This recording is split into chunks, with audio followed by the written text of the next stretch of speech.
Hello and welcome to the WrestleTalk podcast, usually here every Tuesday and Friday, but this week a special Sunday edition for Survivor Series WarGames. That's right, it was underwhelming. And not just underwhelming for the show itself and the stipulations, but arguably underwhelming for the direction of WWE going forward. I will push back on some of that, because I think there is one exciting thing to have come out of this show. Which is? Braun Breaker. Oh, yeah, We've been calling for a Braun Breaker push. I think it's Braun versus Punk at Mania. Yeah, so but we are getting that what we want. Now it's here, I don't care for it anymore. Typical wrestling fan. Of course, if you haven't subscribed already, wherever you get your podcasts from, like YouTube or Spotify or Apple Podcasts, from Gregory Richards, we have a new exciting way to also subscribe to the show. I was showing my wife the replay of Brock Lesnar falling on the entrance ramp on Monday. As he fell, we noticed something on the bottom of his boot. I paused the video, had to take a screenshot to zoom in and see what it was. Yep. You guessed it. On the bottom of Brock Lesnar's boot was a QR code that took me right to this podcast. Anyway, WarGames was pretty enjoyable. Can't wait to hear your thoughts. We were underwhelmed by it, Gregory. Sorry to dunk your chat immediately. So the thing is, there, a bit of a misunderstanding. So what's happened there is that actually the QR code was on the ramp, not on his boot. We will not endorse Brock Lesnar sponsorship-wise. And he slipped on the QR code, and that's how it ended up on his shoe. Yeah, because like what we pitched to WWE a long time ago, hey, you've got adverts everywhere. You've got Riyadh season all over the ring mat. What about the stage? And they were like, no one sees the stage like that. We don't feel... I was like, trust us. We think it's the next big bit of banner advertising. We're going to play the long game here. You won't give us any interviews. You won't give us any press access for anything. You will demonetize as many of our videos as possible. Let's try and work together somehow. Yes. Why won't you work with us, WWE? All we do is criticize you in every video we make. No, I think we fairly critique their shows. And take money from Tony Khan. Hey, look, just 2 weeks ago, Luke and I were sitting here going, WWE's back, baby, it's hot again. Yep. And everyone else said, whoa, slow down. In fact, I also said on the shows, these are cheat code shows where it's easy to get a win on these shows. It's returns and John Cena's final matches. Yeah. These are easily going to be good shows. It's the 3 shows after that you've got to be looking at. And it wasn't even 3 shows after that. It was, last week's Raw was pretty standard. And then this episode of Survivor Series WarGames was broadly fine. This episode of Survivor Series, that's kind of how it felt. Shall we talk about the men's WarGames match then? We'll cover the women's WarGames match afterwards, which was its own version, its own flavour of underwhelming. But the men's WarGames match, I thought, started off really well. I actually enjoyed the first third of this. No shark cages, by the way. That appears to be, going by the Patreon comments, which we'll come on to later on in the show, that's the big talking point coming out of this. That is what everyone was furious about, was the lack of shark cages. I was listening to Stephen Lars's review coming in. They were fuming that there were no shark cages on the ramp. My first note I have on the show is like, I'm glad they got rid of the shark cages, because they're goofy and silly, and it makes everyone look like a toy. Yes. But here, everyone just gets to do Royal Rumble style entrances, and you don't have to watch 20 minutes of entrances, because you get to spread them out throughout the match. You're totally right. It makes sense. There is a huge argument for doing it, because if the audience can clearly see the people who are about to make their entrance just standing there on the ramp for the entire time, when their music hits, it doesn't psychologically pop the audience as loudly. And if WWE is an entrance-based promotion, you should optimize for those moments. But I think it's a sort of micro version of the macro problem with WWE, and that, it turns the match into a moment-based piece of booking, because what you lose without having the admittedly silly looking shark cages is you don't have those moments and the scenes and the images of people planning their tactics. You don't have them going, no, I'm going to go out next, or the team based, no, you've got to do this next, or maybe there's some tension between them. And I felt like that was really missing from this show. You can do that in the match, though. Maybe not like the tactic. They didn't. But that was my point. It's like, you don't, not maybe the tactics bits, where it's like, I'm going to go in next and you do this, that, and the other. But we didn't get huge amounts of that back in the day. What we got was like 3 key moments of like Roman Reigns and CM Punk standing in a cage with their arms folded. Which was the defining image of last year's. Yeah. And the one where it's like Roman stops Punk from going out or whatever it was from last year's thing. So like, it's those moments.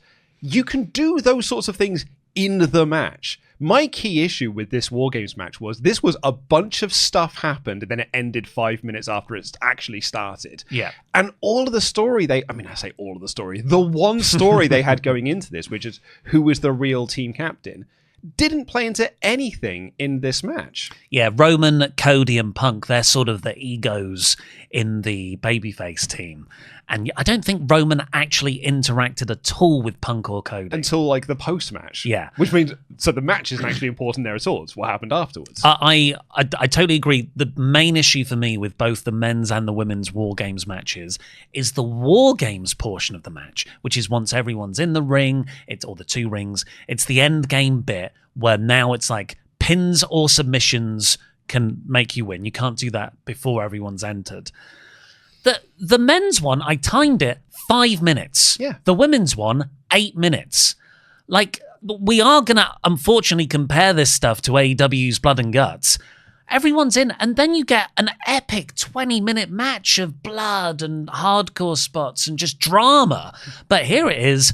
Oh, we've done the entrances. The entrances are the most important thing how we book shows now. So let's get to the end so we can play the entrance music again. Jey Uso got 2 entrances. Yeah. And then contributed nothing else to the match. Do you remember Little Roman? Well, we'll pick that story up now in a couple of weeks' time because Survivor Series is over, which means we can unpause all the storylines we pressed pause on to build up to WarGames. Well, let's do a sort of play-by-play of the men's WarGames match. Now we've given a sort of overall. We haven't even gotten into the mystery butt attacker. No mystery about that behind, is there? I will tell you this. I got a text from WrestleTalk.com's Amanda Savage that I woke up to. Or when I checked my phone, I should say, that said, "Oh, for sure, that's Austin Theory's juicy butts." And then, look, for the record, I know my butts. I know what I'm talking about. For the record, yeah. He needs baggier clothing. You can put all the layers on you want, but yeah, that ass don't lie. Everyone knew it was him. So the match begins with CM Punk and... Is it going to be Drew McIntyre like Ollie Fantasy booked? No, it was... admittedly, the much better decision of Bron Breakker. Awesome choice. As I've written in my notes, this should be your world title program. And little did I know that by the end of this match, that is what the world title program will look like heading into WrestleMania. Yeah, the Wrestling Observer report it's Punk and Breakker. As of right now, as we saw with Unreal, things can change. Yeah. It's a long way from Mania, but as of this weekend, the backstage plan is Punk versus Breakker for the World Heavyweight title at WrestleMania. Because was it WrestleVotes in the week put out that report that was like, the main events of WrestleMania will be clear by the end of Survivor Series. Like, your big matches will be made clear. So that's going to be Punk and Breakker, Roman and Cody, and Becky and AJ from the women's side of things. Yeah. So I loved the Punk Bron Breakker opening and really the story those two told through to the end, because the ending is Breakker hitting a spear on Punk and getting the win on Punk. But it was really like the first 5 minutes were a good match. It was Breakker showing I'm strong, I'm young, and it was Punk going, I'm old, but I'm smart. It's a perfect story. Yeah. And then Drew McIntyre comes out afterwards, which is how the WarGames psychology should work. So you've got 2 heels beating up Punk. And for me, honestly, this is the only bit where WarGames felt like WarGames. Yes, Punk agree. busts himself open. Drew is being brutal. It's like how they recaptured the Hell in a Cell magic. Yeah. Their intensity made me believe in WarGames for a couple of entrants here. I would agree. No more thoughts. I agree with those thoughts. Drew coming in, being pissed off with, like, when he came out, I think Marco was like, he's just pissed off with everyone. Yeah. Like, even people on his own team, he's pissed off with.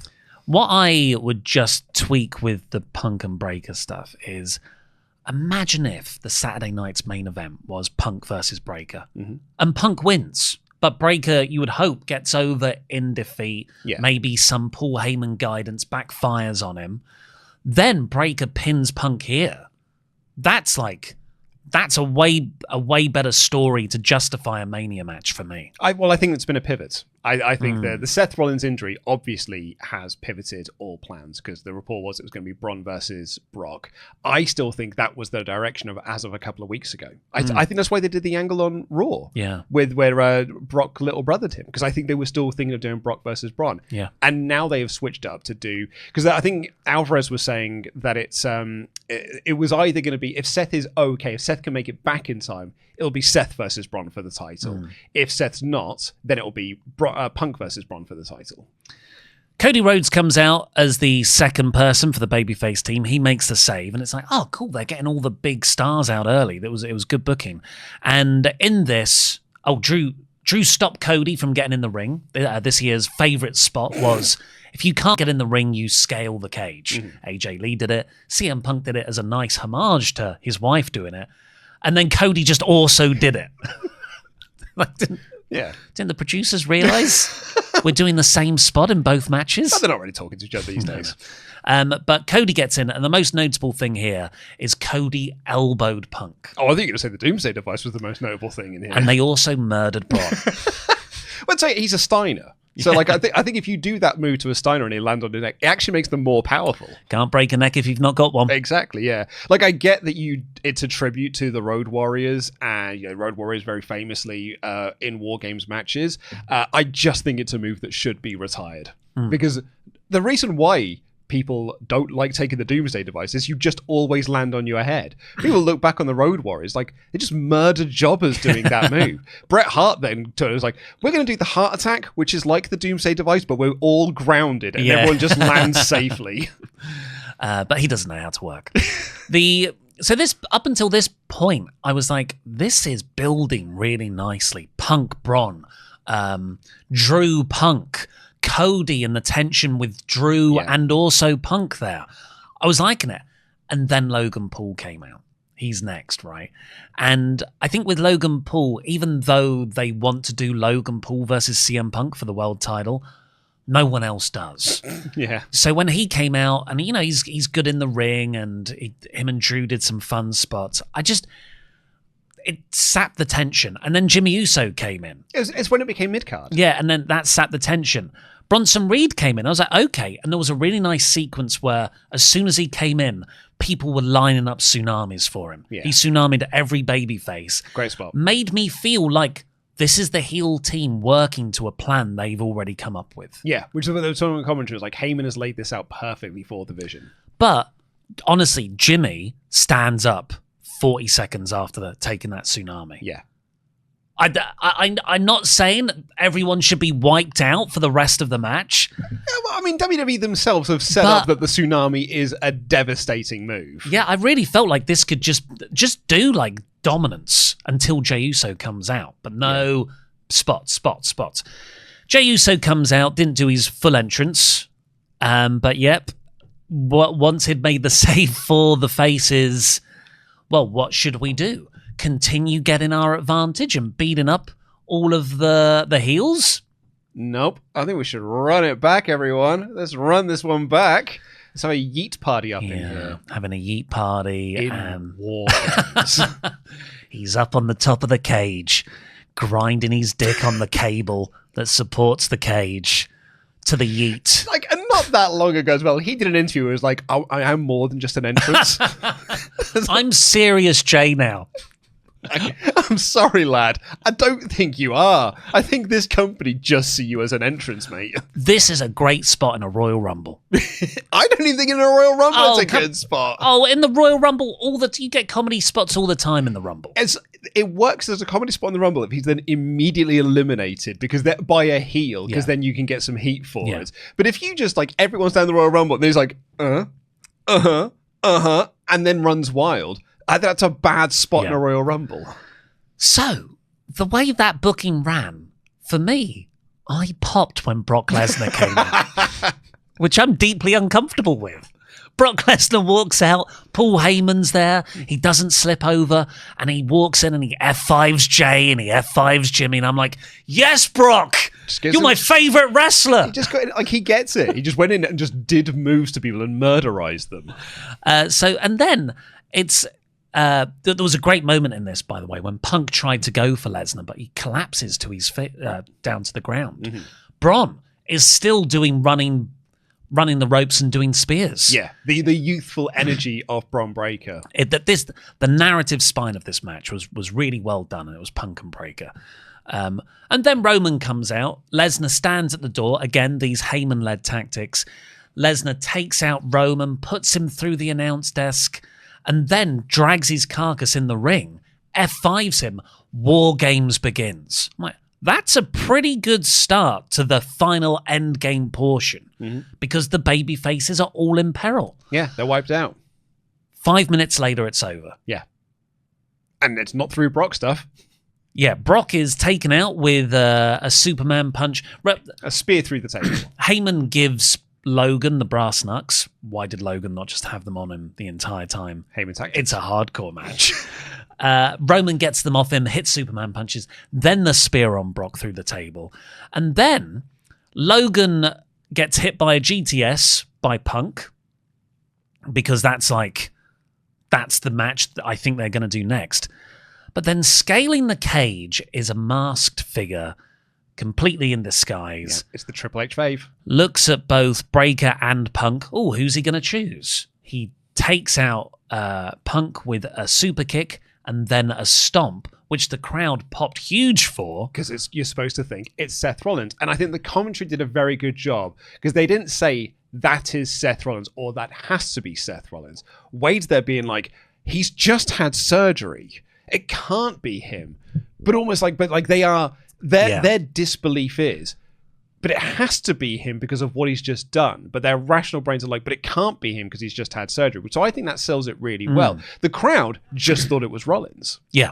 And because in the moment, and me watching at home, I never believed it was Rollins, but there was enough. It was so well done, my mind went, but what if? Yeah. Or if it's not Rollins, I'm not...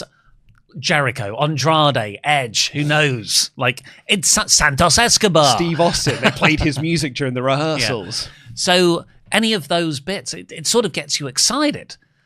But then that person runs away, climbs out the cage, runs off. Breaker hits the spear on Punk for the win. Heels win. They walk off. Roman helps up Punk, but doesn't help up Cody. Some tension there.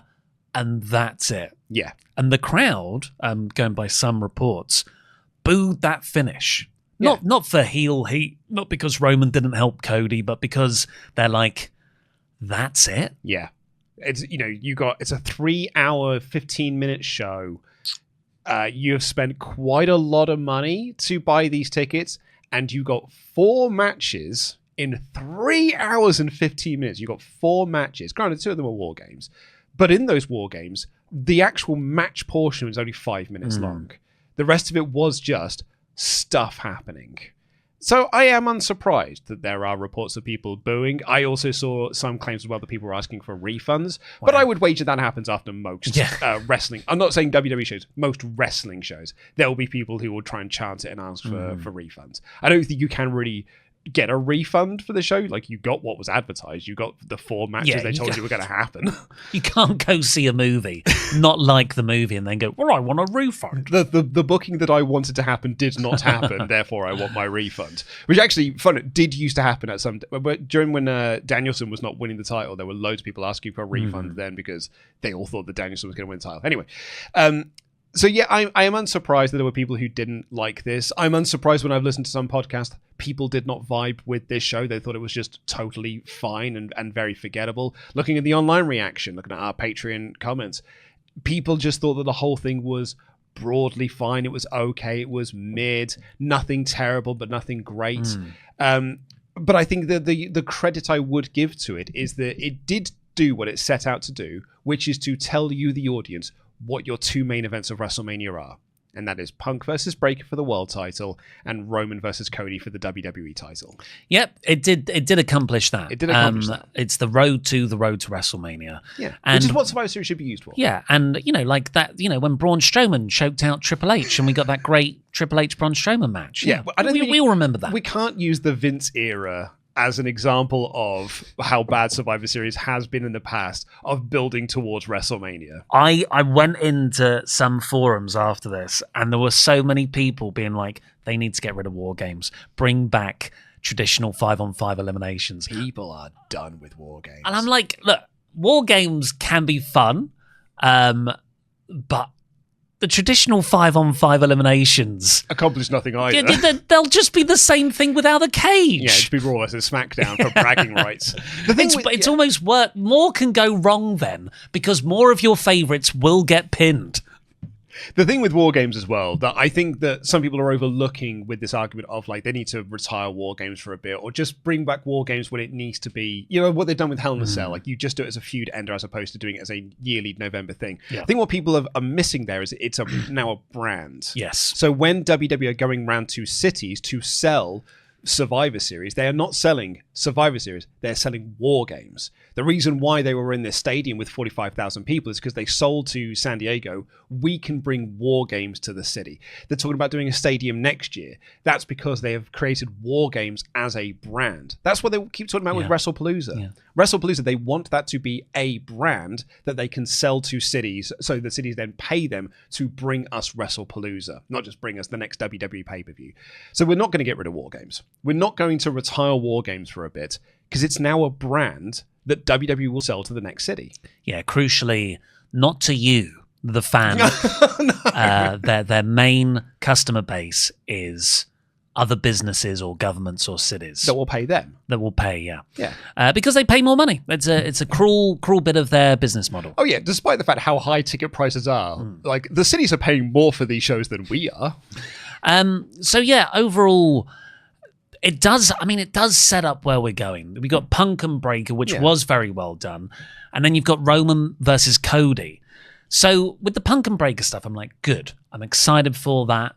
I think that's a good direction.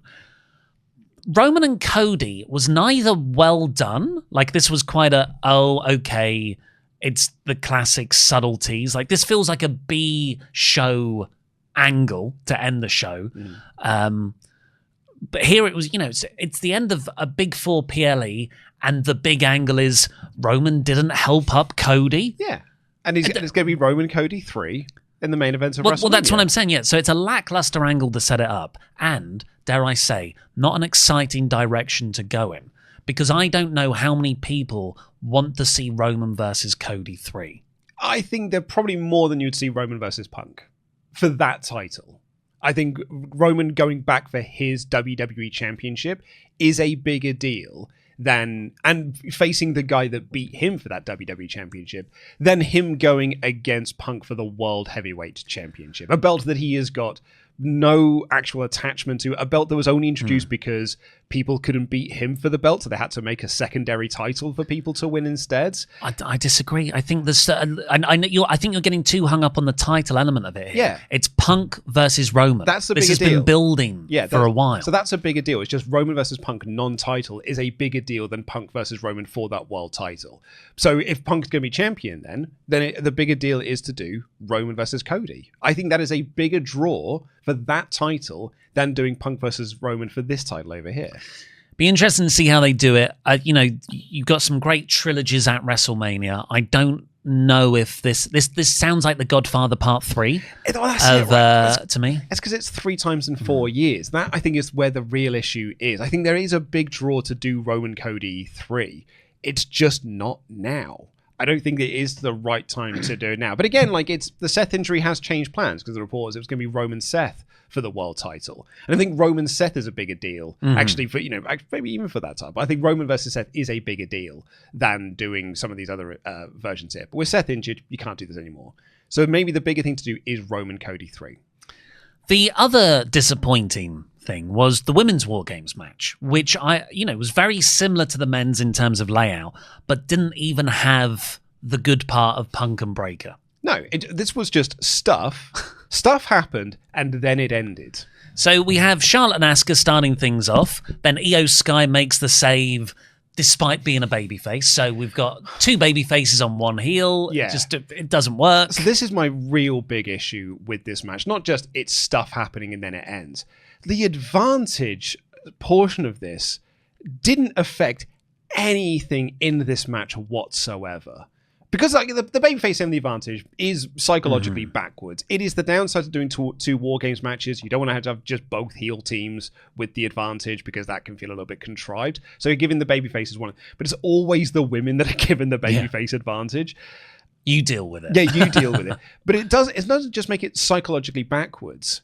They didn't even use it to tell any form of story in this. Because it was just stuff. Because the usual story is the heel team have something planned to take out one of the women. Yeah. Which is what they did in AEW's Men's Blood and Guts, where the babyfaces babyfaces had the advantage. They took out Mark Briscoe. And even then, they didn't do that particularly well because then Roderick Strong just went in instead. So it's not even like they were at a numbers disadvantage for very long. But yeah, what we end up getting is 4 hot tags for the heels. You never want heels getting hot tags. Doesn't work. Becky Lynch came out after Io Sky to make the save, to make the heroic save of heel Asuka. I must say that, actually, the main thing I did like in this match was Lynch and Charlotte. Yeah. Where the hell did that come from? Doing the little pinky thing as well to be like, we're going to be back on the same page. Becky as well. We talked about this on Raw. Really leaning into this Trump character now. Now she's got nicknames for everyone. Charlotte and Flair. Like it's such a Trump thing to do. Yeah, I didn't lose the election / the match was stolen from me by crooked Jessica Carr. That's it. The second that Jessica Carr was revealed to be the referee of the men's match, I ran my notes here. Becky is tapping out to AJ Lee, and then she'll go on Twitter and say, "I never tapped. It's rigged against me. I did not lose this match." One of the things I like about MJF is that he's so good. He makes all the characters around him feel more interesting. It's the same with Becky. Yeah. Becky's so good. She makes Charlotte interesting. She makes referee Jessica Carr a huge character. But I went back and looked and I thought, I've seen so many Becky Charlotte matches, but when was the last one? Survivor Series 2021. Huh. 4 years ago. No way. So, I think... I don't really want to see Charlotte move away from the tag act. I think that's working very well for her. But I was pleasantly surprised how into genuinely babyface Charlotte versus genuinely heel Becky I was. Yeah. But Alexa comes out, makes a save for Charlotte. Kairi Sane comes out, makes a save for Asuka. AJ Lee comes out, got probably one of the bigger pops of the night. Becky holds a lot earlier than I was expecting. Becky holds a door shut, so Lee climbs over and in. That was the first version of that spot of the night. But you start to see like a few interesting glimpses of future matches. So AJ faced off with Asuka. That was really cool. A never before done match. I was like, oh, that would be cool in the future. Nia Jax comes out, just wipes out everyone. Rhea Ripley is the last babyface to come out. She brings weapons. Yeah, in her Terrifier-inspired gear, which is very cool. And Lash Legend... also did her full entrance while her teammates were being beaten up. Yep. Learns from the best, Jeff Hardy. Lash Legend was the last person to come out. Oh, poor Lash Legend. What were they thinking? She was put in the Stephanie Vacquer versus Nikki Bella position. What? You get the poor lass. This is... Imagine bringing out Lash Legend at number 30 in the Rumble. I really like Lash Legend. Me too. I think she's going to be a big star in the next couple of years. And she was very good here. You put her in the third, in the middle of this middle match. portion. She's not an established star. Nope. This at least Nia Jax. Oh no, the big monster's here. They gave it to Lash. No one reacted. 46,000 crickets went off. And I then, actually know that would be a loud noise. But then the War Games began, and it went 8 minutes. And it was just stuff again. Charlotte saved Rhea, which was probably the only real character touch because they had some tension leading into the match. So Asuka accidentally misted Lash. And then Io's on top of the cage. AJ Lee tries to give her the trash can, but she can't reach. Rhea cutely puts her on her shoulders. Io hits a very impressive sort of senton off the top of the cage on everyone in the trash can. Becky's the only one standing. Faces surround her.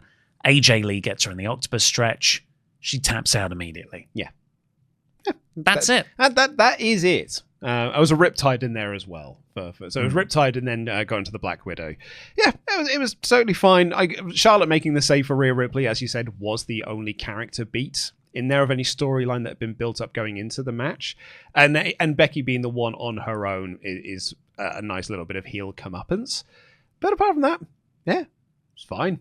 I guess it builds AJ Lee and Becky Lynch for the future. For WrestleMania. A match I would have... Well, hopefully Becky wins back the IC title. Yeah, I mean, look, yeah. It's too early in Maxine's run to just say... Is it? Who's to say? John Cena just lost the belt in his first title defense. But that's a fairly John Cena thing to do, which is to win a title, then just lose it in your first title defense. That's what the IC title and the US title for the women's for. Just lose it immediately. Hot potato it around. Yeah. But this was no one did anything bad. No one did anything wrong. They just did stuff and then it ended. I would have preferred for the match to suck.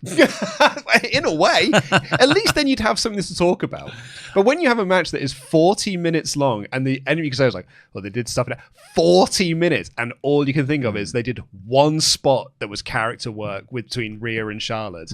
That is quite bad, but also there was nothing bad really within the match, so it's just fine. It's just that Paul Levesque gear he's found himself in where everything's safe and slow. Yeah.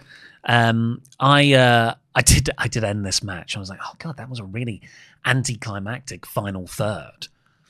Because the men's, they're gonna go so long, saving it all for the men's. Like in like those Royal Rumble matches where it's the final two people, but they have a match at the it's 15 minutes long and it's super tense. Oh, you were like the end of the 2007 Royal Rumble, the one where John Cena returned. Yeah, I did say 2008 Rumble. The men's one was shorter. This went 8 minutes. The men's went 5. However, the next match, great stuff, was the best thing on the show by loads. It was exciting. It was momentous. John Cena's last ever PLE thing. It was important because he put over Dom. Liv Morgan returns. Great booking in the actual match. Loads of smoke and mirrors, yes, but it's John Cena. That's what you expect. Yeah, Cena overcomes the odds. This was job not just done, but exceeded. I think the only thing I would mark against this match, and in a sea of great stuff, the only thing I'd mark against this match is this did not feel like John Cena's final pay-per-view match. Like that to me should have felt like a really big deal. And if anything, on the pecking order of things, it was probably the fourth thing on the list above Dom winning back the belt, Liv Morgan returning. It just felt like this should have felt like a real momentous occasion. And like a lot of Cena's retirement year, it did not feel like a momentous occasion. There is an argument that I'm not convinced by, but it's bumped around in my head this morning. Could this have been the main event? No, because you Liv Morgan return. You've got to tell people what the WrestleMania main event is in your final images of this show. But all that stuff you just said, if this whole show was built around Cena's last PLE match...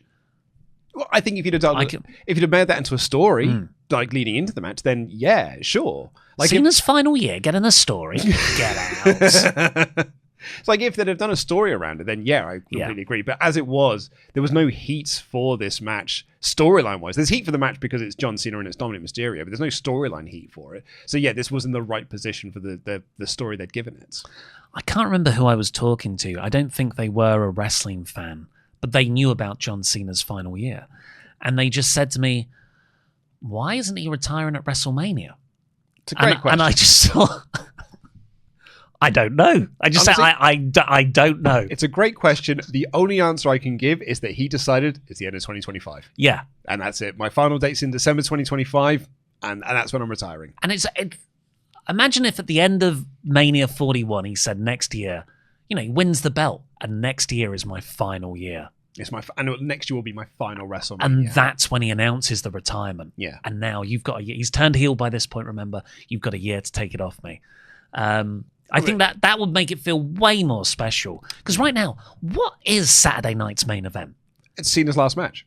Is it a TV show? Is it a PLE? No, it's a TV Does it exist just on the cloud? It's a show on Peacock, and it's Cena's last match. That's the story. No, I get that's the story. What's the distribution? Peacock. So it's not on TV? No, it's not on TV. It hasn't been on TV for the last couple now because of the ESPN deal. So it's now exclusively on Peacock and I think YouTube for everywhere else in the world. The only argument I could see to make Cena's last show on Saturday night's main event is that it is on TV. Well, it was going to be. Like Andre the Giant, Hulk Hogan matches. And when it was announced, it was. Yeah. But then the ESPN deal was made in the summer, which has since then changed that deal. But when they announced that it was going to be on Saturday night's main event, at that point in time, it was still a TV show on NBC. Anyway, we should probably talk about the best thing on the show rather than do it down. So Dom gets big reaction. He's in San Diego. It's his hometown. He comes down with Raquel and Roxanne from the Judgment Day. The Silver Surfers for Liv Morgan's Galactus. They did just the best entrance. Like it was this long pause, when you just everyone knows Cena's music's going to hit. The sun is setting behind the stadium. Beautiful. What a great location as well for a wrestling show. We didn't cover it in the men's main event, but when Punk's music hit and it was fully nighttime and the lights, the strobe lighting was going, I wanted to be there. Yeah. It looked great. That is what one of WWE's great strengths is. The way that they make their shows look makes you want to be a part of it. So Cena comes out, 19 days as champion. This is his first title defense. And it was brilliant sports entertainment. Like Raquel is interfering right from the start. Raquel and Roxanne are like standing in Cena's way on the outside. And then we get the most ingenious work. For all the bad booking we've just criticized, this is a masterclass in booking for a spot in a match. Really, really. So Dom does a Hurricane Rana off the barricade, just like Penta did on Monday Night Raw. And Cena, because he is John Cena and he is just a big bag of bricks, seemingly power bombs Dominik Mysterio into the earth because he can't, and hurts his shoulder because he can't take a Hurricane Rana properly. Yeah. This was so believable because I don't think John Cena's a good wrestler. Which is mad because he doesn't actually botch that much this year. No. Because he's just doing very safe things. But in this moment, particularly with the Penta thing fresh in the memory, I don't think they had this spot planned before that happened. A brilliant riff on a real life event that just mixes that bit of shooting with the work, enough for you to go, but is it real? I can't believe it's happened twice in the span of 7 days. And Wade immediately starts going, well, this is very similar to what happened with Penta on Raw. And my mind's going, is he saying that to cover up the injury or because it's a work? Like, I genuinely don't know. Cena gets in the ring, really selling it as you would an actual injury. Dom's selling it is magnificent on the outside. Yeah. Referee is saying to Cena, let's hold back. Medics run down. Yeah. Okay. You didn't buy it. Well, it's not that I didn't buy it. Because they filmed it too much. We talked about this in the past. We talked about this with the Seth Rollins injury. When you compare what they did with the Seth injury compared to what happened with Liv Morgan when she got injured. Liv Morgan gets injured. Quick, go to commercial break as quickly as possible. Seth Rollins gets injured at Saturday night's main event. They film it a bunch and they show loads of it and they show loads of replays and they have the camera focused upon it. Here, because the camera was so focused on Dom and the commentators were talking so much about it, I was like, I think this might be a work. But to their credit, Cena's selling of it and Dom's selling of it did make me second guess myself. Because my first thought was, okay, so I was like, oh no, something's gone wrong. They're filming it too much. This is a work. Actually, Cena, I think maybe this could actually be. So I second guessed myself. Yeah, I think that's all you need. But then the second that Roxanne and Raquel hit John Cena, I was like, oh no, Dom will jump back up now. And it is. Well, that is the reveal that it's a work. Well, no, Dom jumping back up is the reveal. No, Roxanne and Raquel attacking John Cena is what is clearly. Oh, it's a plan. Well, yes, Brian Alvarez, the way he describes it was like, I thought they were just trying to cover for Dom, so he had a bit more time to recover on the outside. I thought it was brilliant. It was really good. They did a really good job of it. As I said, like honestly, it's just the little tiny details of things because they literally just done this on Monday for realsies where Penta got hurt. If you compare how they cover the Penta injury on Raw compared to how they were covering this in the moment, those are the telltale signs of it's a work. It's their own production, they're getting in their own way as opposed to the talent selling of it. I think I hadn't thought this until now. And I've been guilty of it as well, with the Saturday night's main event work. But maybe that just wasn't a good work. I think this was a good work. It was the ruse of the century. I think there is a danger, particularly with us and our style of fan base, to get in our own meta heads. It's like watching the traders where you're like, oh, I can see where this is going because the game just works this way. I've watched enough series of the traders now where I know this is what happens. Like, we're a fraction of a percent of the audience. 100%, yeah. So if sometimes this was so well done, I think it's on us. Yeah. If we're complaining that they didn't behave in the way that if it was a legitimate injury. And I'm not complaining either. I'm not saying it was a bad thing. I'm not saying they did it bad. I'm just saying that the cues that they did cued me into think that it was a work. Then I did second guess myself. But I would wager the large majority of the people watching this, because they did it so well in terms of the selling of it, thought it was for real. And I think that's credit to WWE for that. It's just my instant reaction to it was, they're filming this too much. But even then, I think it's a work. Yeah, that's crucial, isn't it? It's not, I know it's a work. It's like, I think this it's a work. And it's only then, because you think it's a work, that allows you to second guess yourself that it might be real. And then you get the brilliant reveal of, no, it was a work all along. And it ties so brilliantly in with Dom, being doing the Eddie Guerrero lie, cheating, steal stuff. He then took the boot off as well, doing the classic Eddie Guerrero spot. Like, it just became the bells and whistles, and from a match that was already bells and whistles, they just added more bells and whistles on top of it. What I like about Dom here as well is he no longer feels derivative of Eddie Guerrero. Yeah, this felt like a Dominik Mysterio spot. Yes, yeah, it didn't feel like an Eddie Guerrero spot. No, you're absolutely right. And then actually, I love the referee, because Dom gets him, hits the 619 and everything, hits the frog splash, and the referee's like, "What are you doing? I thought you." He literally said, "You lied." And Dom's like, "What are you talking about? I'm all right." I was like, "It's a miracle." And then he ejects Perez and Raquel Brilliant to the back. Stuff. The crowd pop for when Dom sprinted up, totally fine. Well, it's the best part of the show. Easily the best part of the show. This could feature, maybe not top 10 moments of WWE in the year, but it would make a top 20, I think. Yeah, probably. So Raquel and Roxanne are ejected. We get some near falls off finishes, of course. Then Cena, bag of hammers that he is, misses a shoulder tackle and takes out the referee. Yeah. I thought this was a shoot as well.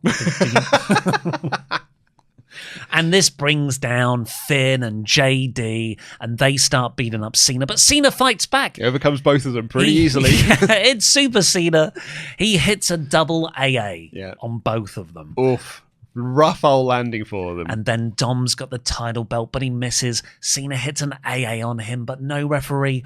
Liv Morgan's music hits. I was so shocked, because I've been saying on the show for the last couple of weeks now, she's coming back soon. We know this because Roxanne Perez keeps bringing her up in promos. she is the Silver Surfer heralding the return of Galactus Morgan. But I thought it was going to be the Rumble. I did not think they would bring her back here. I think Vacquer is sometimes a genius. He has booked a storyline so dull. I forgot Liv Morgan was a factor. I think it's less that he's so dull. It's more like, I've got to return on this show to generate a headline tomorrow. Can we get Liv Morgan out to do a return? He faked a Seth Rollins return. Could have just done that. So Liv Morgan... Everyone knew that was going to be Austin Theory. Look at his butt. Liv Morgan gets in the ring, and she's between Cena and Dom, but she's staring at Dom because, remember... the Roxanne Perez romance. They had one flirty segment 7 months ago. If you were bringing her back, why not, for at least the last couple of weeks, have Dom get closer to Roxanne? They have. But do it properly. Well, I know. But they have. I'll talk to Dom. Yeah, they have had some segments to remind you that was a story they were doing 5 months ago. No, we need full-on... sexual innuendo. You're not looking at this through Triple H's eyes. Triple H and Trish Stratus walking in on them with the doggy position stuff. Did everything he could to remind you of this storyline. Roxanne Perez. He's done nothing, and they're all out of ideas. Roxanne Perez needs to be like, Dom, I really want to get better at wrestling. And you're like the best luchador of all time. Can you teach me to... And the teaching gets into some sexy positions. Like the Triple H Trish thing that you Exactly, referenced. exactly. And then Liv Morgan comes back. But, you know, I never thought Liv Morgan was actually going to turn on Dom here. But she slaps him and she turns around and jumps in John Cena's arms. That was... So when she slapped him, I thought they would bring back Liv Morgan as a babyface. Because when you come back from an injury, particularly when you are a beloved character and wrestler like Liv Morgan, if you come back from an injury when you were on the precipice of just getting another big push, it is easy to come back as a babyface because the crowd are desperate to see you again.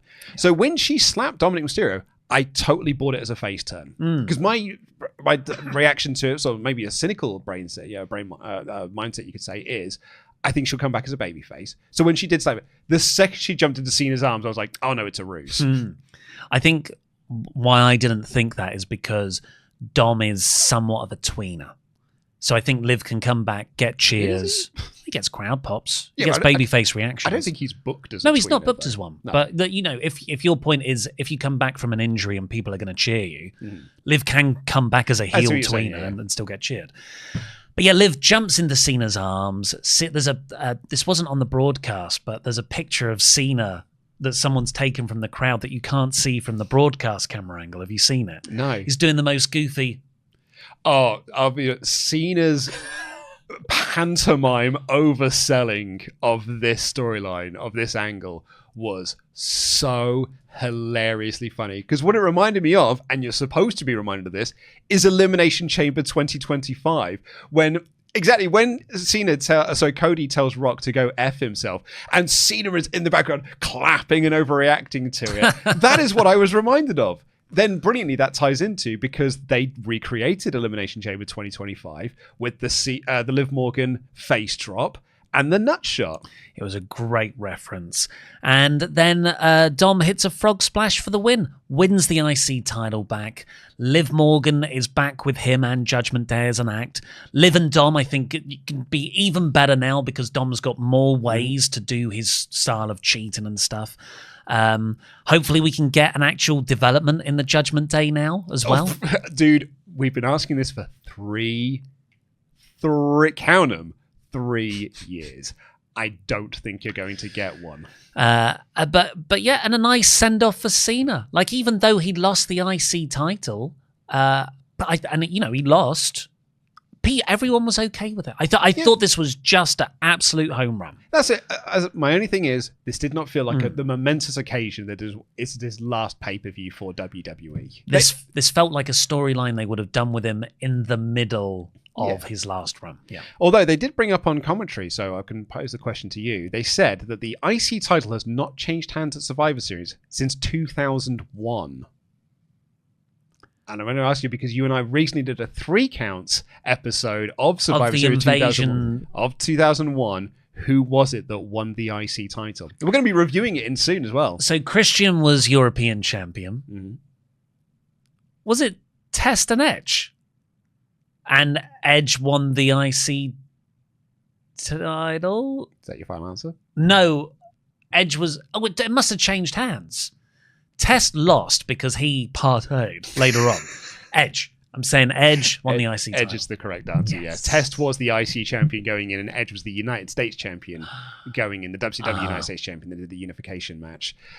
Yes, and then Test got himself into the immunity battle royal later on. Go over to patreon.com/WrestleTalk to watch that Survivor Series 2001 3 count. And for next year's Invasion Deep Dive series. I don't think we've talked about this publicly yet.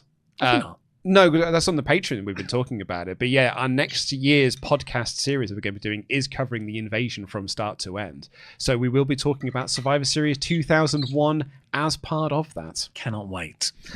Really smartly, in the sort of total opposite of the men's WrestleMania 42 promo, they've been doing the teases of the women getting together for their version of the, while men play poker, women have dinner.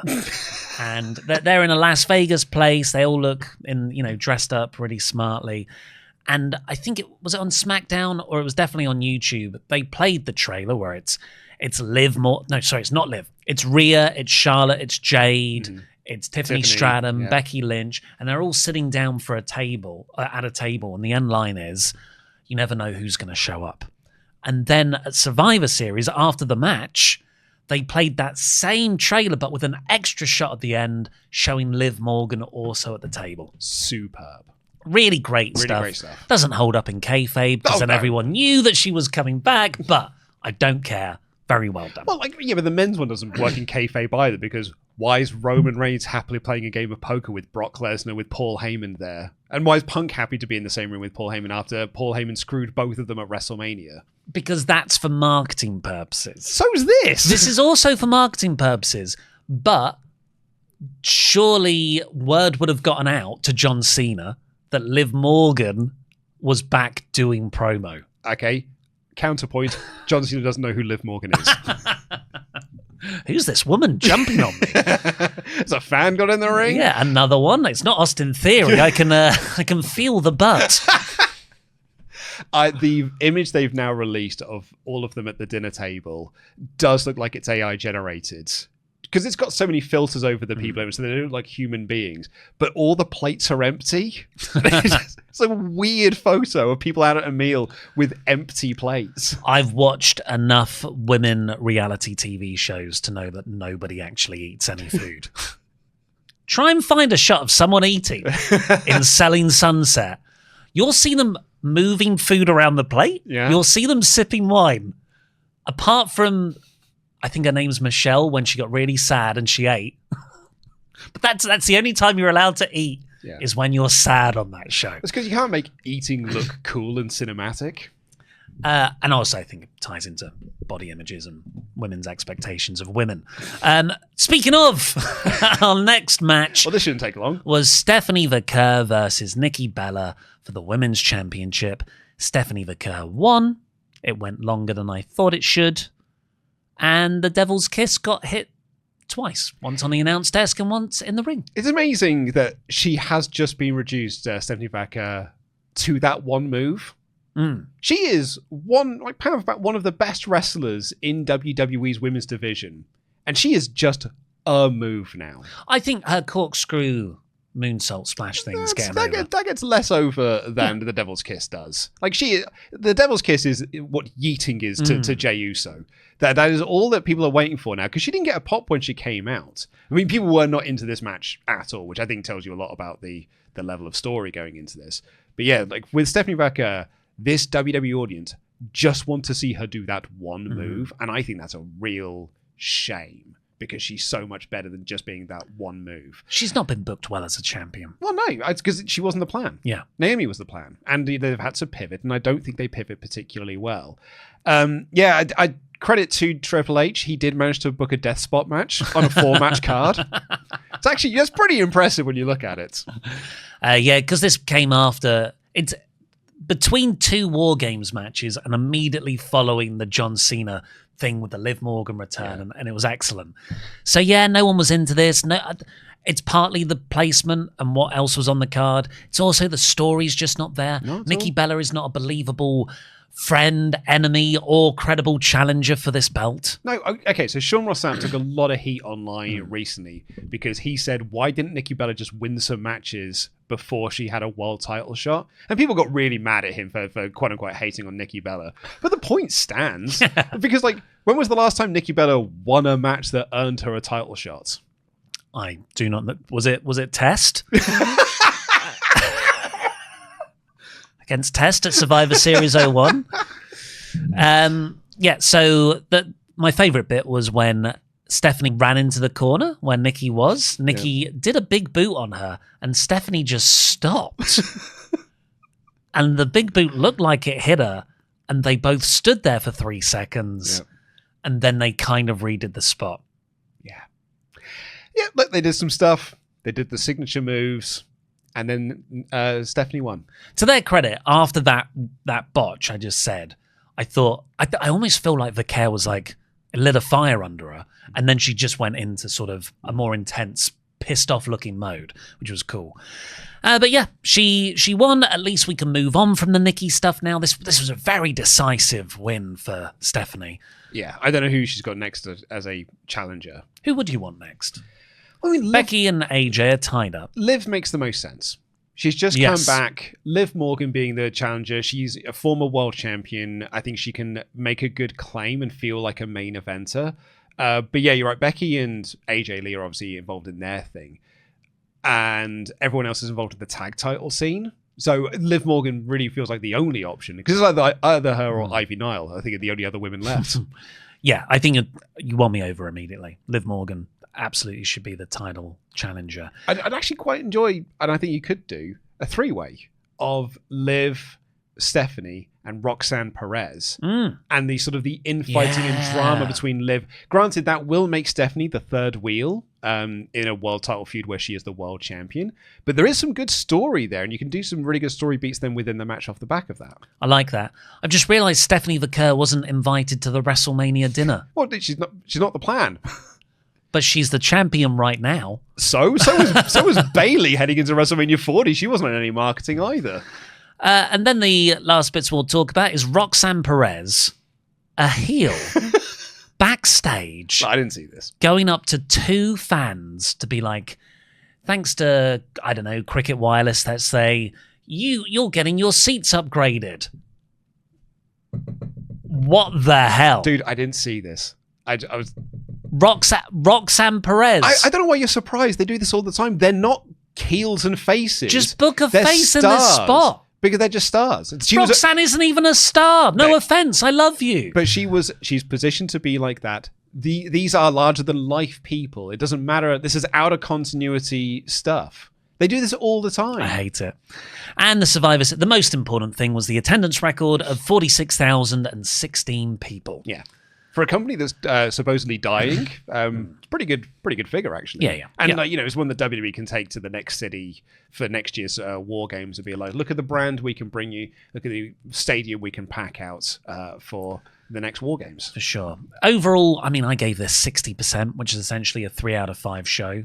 Yeah. Just there, which is quite disappointing for a big 4 PLE. Yeah.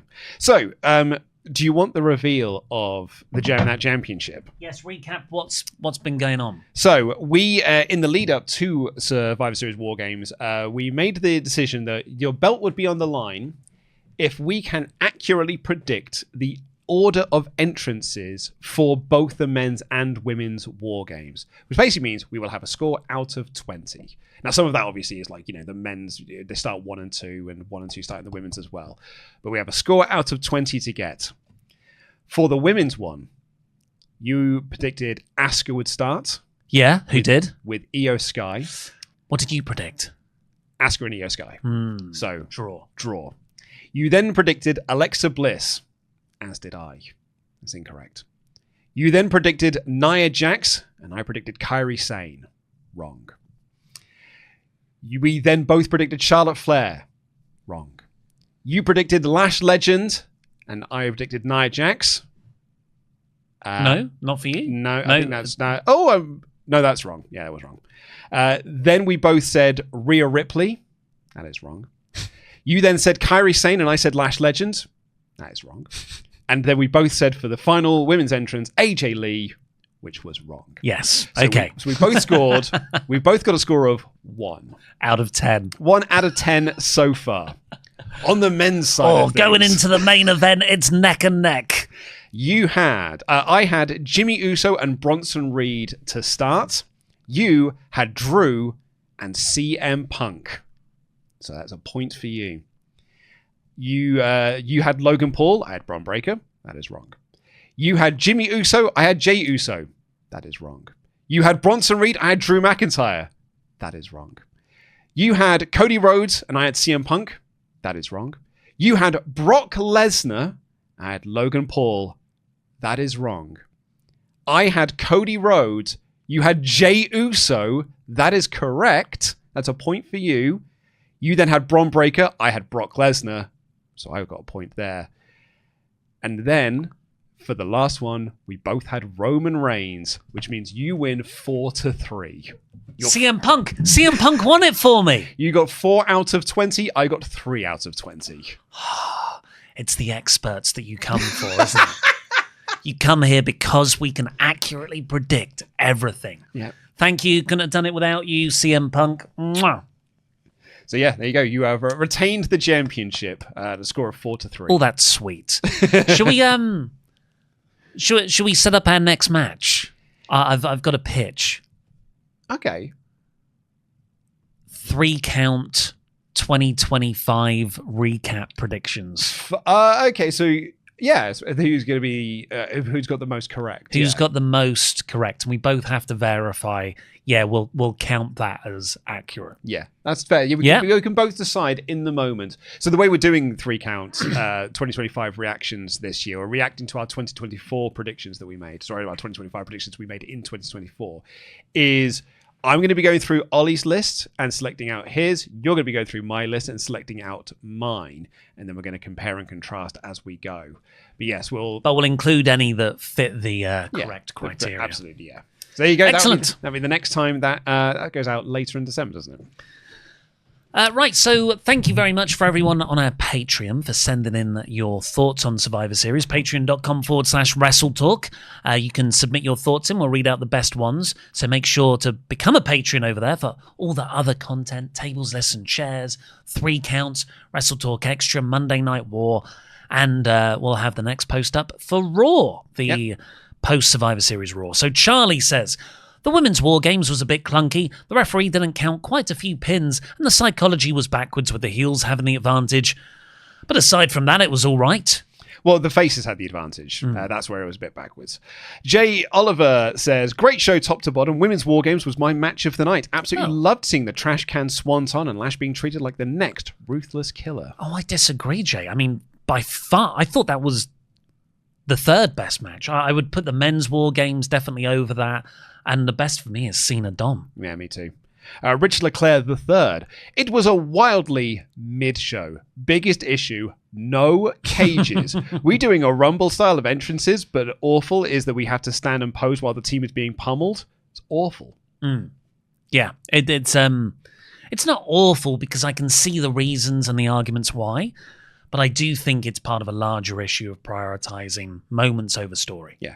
Henry Riley Edwards. Another disappointing show for me and feeling pretty burned out. Not that interested in Cody versus Roman 3 tease. And whether it was Seth or Theory who interfered, I'm not interested in either of them going after Punk at the moment. Yeah, that's one of the issues. They have set stuff up, but is it stuff you want to see? I think with the Seth thing, are you supposed to think it's Seth Rollins? Because he attacked he didn't attack the people who turned on him.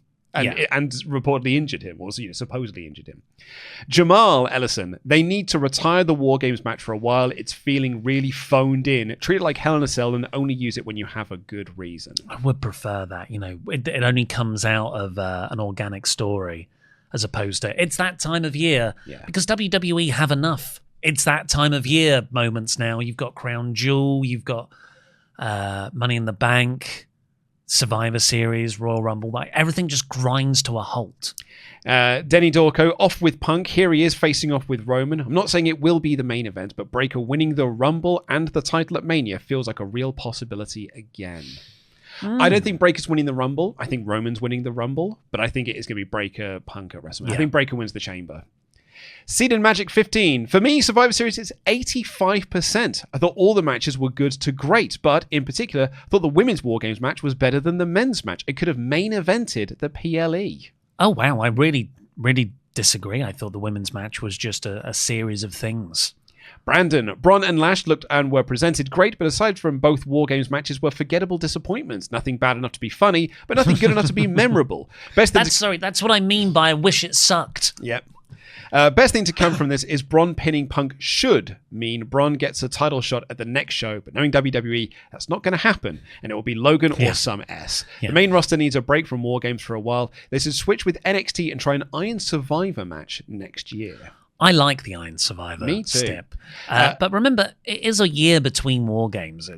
I think if you just do good War Games, you won't feel this criticism. I should add as well, like it will be Logan next.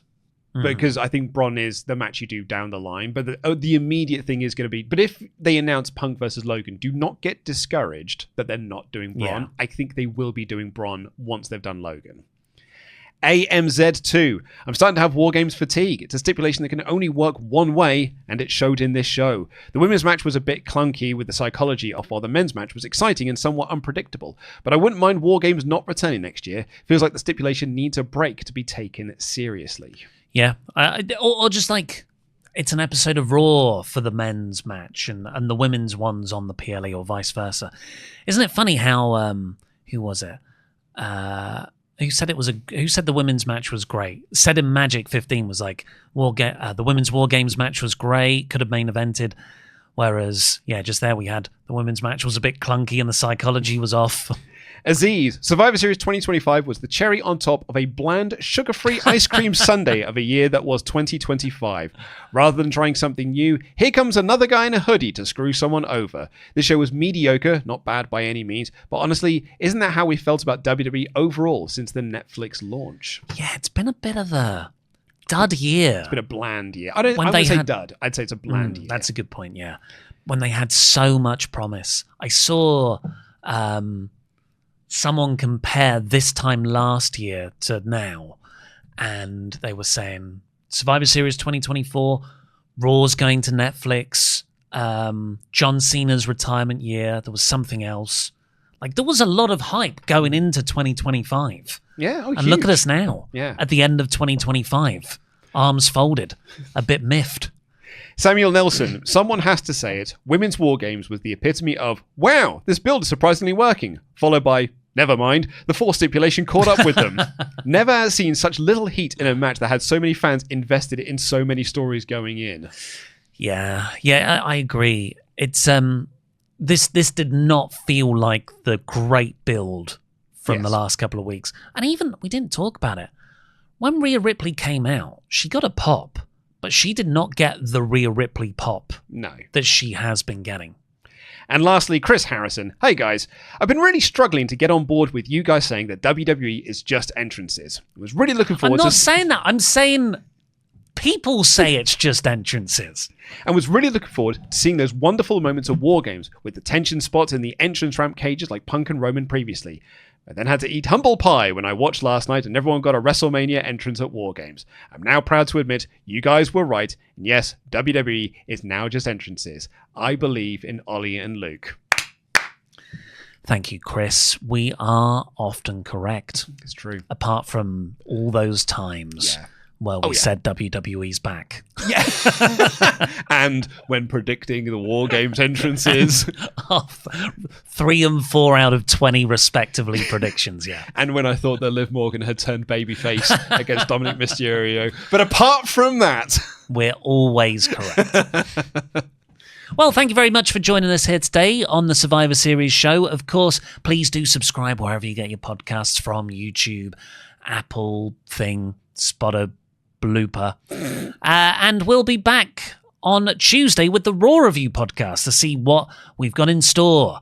Let's see the reveal of that juicy ass. They're so going to make a reference to the fact that you could tell by the butt. Of Austin Theory. And the crowd goes mild. But for now, I've been Ollie Davis. This has been Luca and DAD. Also go over to patreon.com/WrestleTalk for loads more WrestleTalk podcasts. Jam that jam. Jam that jam.